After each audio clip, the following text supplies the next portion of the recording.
forecast coming up soon, BBC Radio Nottingham. Before Champagne there, you were hearing from Carol Nelson, whose 19-year-old daughter Georgia died suddenly last year, 3 months ago today in fact. Fun-loving, athletic student, she had type 1 diabetes and slipped into a coma in October last year, as you heard. Now, as well as her family, Georgia left behind a really close-knit group of friends, including Lottie Swinscoe from Calverton, who's on the phone. Hello. Hello. Now, I know you called her Georgie, didn't you? Yeah, I called her Georgie. Yeah. How long had you been friends then? Since I've been 4 years of age. I grew up with her and grew up with her family. All families are quite close, so family and friends. Did everything together. We played football together. We danced together. We were in everything together. What kind of things did you get up to? I mean, apart from those, friends sometimes get up to mischief, don't they? Well, me and her together, we were known as the troublesome, twosome. So I think we were just as crazy as each other. We just went and did fun things as you did when you were younger. Go to the park, the cinema when we were growing up. We went out together, dinner. Our families went on holiday together. Just, when you just have that special friend where you don't have to see them all the time, but you know that there's just that instant connection when you see each other. It's just, special friendship. Yeah, absolutely. What's life like without her? It's horrible. It kills me. It kills me to see her family, knowing how close her family are and how amazing they are. To see them break and their hearts break as well. It's horrible. Georgia was fun. She was outgoing. She always made you laugh. If you were ever silent, she'd be the one laughing. I think she just brightened up everybody's day. So not having someone like that in your life is just horrible. You want to ring her when you do something fun. I want to ring her and laugh and just tell her how funny my day's been or what I've done today, and I just can't do that anymore. It's horrible. How did you hear the news last October then? My mum turned up at my work. Carol's really close with my mum. So Carol rang my mum, and my mum turned up at my work. I didn't expect to hear that at all. I just broke down to the floor. It's not something, I didn't believe it. I couldn't believe it. I rang Carol straight away, and just to hear the words come out of her mouth, I just was speechless. It was awful. Yeah. You lost another friend as well, is that right? Yeah, I lost Becky just within the year as well, a year before that.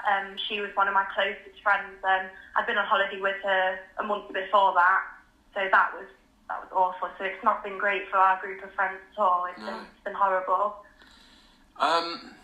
Just wondering, in particular with Georgie then, with having diabetes, because Carol was talking there about the number of things she had to think about. You and I would just leave the house, not really give that much thought to taking stuff with us, medication, Lucozade, all of that. Yeah. How aware were you growing up of everything that Georgie had to think about? I think being really close with that person, you kind of learn the ins and outs of diabetes. So I know it sounds a bit funny, but she used to obviously have to prick her finger and take the blood and then put it into a machine. And she used to prick my finger when she did hers as well, just to see what my blood sugar was. So I kind of learnt the ins and outs of how she dealt with it. I always made sure that we had a Lucozade, and I could tell in her face when she was going low. I knew straight away when she was having a low. I knew straight away. And I think my family as well, because they were so close with her, they knew as well. So going out with her, you have to be quite careful. You know when she's having a low or she's had too much sugar. You're like, you need a chocolate bar, George, let's go to the shop. Like, you need some Lucozade. I think you just get very aware, because I learned about it, so I was able to help her with it. Yeah.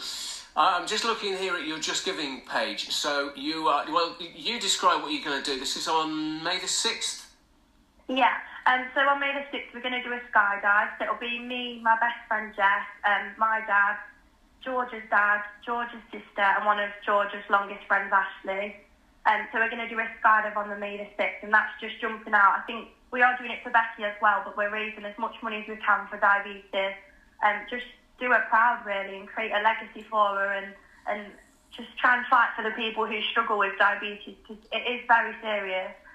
People live with it every single day, and I think the care from when you go off to university and the support kind of is a bit distant. You don't get as much. And I think me and Carol are we've got a target of £10,000. I mean, we started with a target of £500 and now we're just over 8,000. It's incredible. I can't thank anyone enough, but I think we're in talks of maybe like creating a ward or a room for those ages of people, like the adults, so they don't just go on an adult ward and they can have the care from diabetes themselves, like what Georgia had from when she was younger, because she had amazing care when she was diagnosed. I remember going in and seeing her on the ward, and it's just incredible what they do. And I think those ages you kind of get a little bit lost, and people like Georgia, you need to still have that support. Yeah. Well, good for you for doing it. Have you ever done a skydive before, by the way? Never, so I'm a bit nervous, and I know she'll be laughing at me when I'm about to jump out, but yeah, we're just trying to do loads of different things. We've done a charity football match, because obviously we played football all together until we were 16.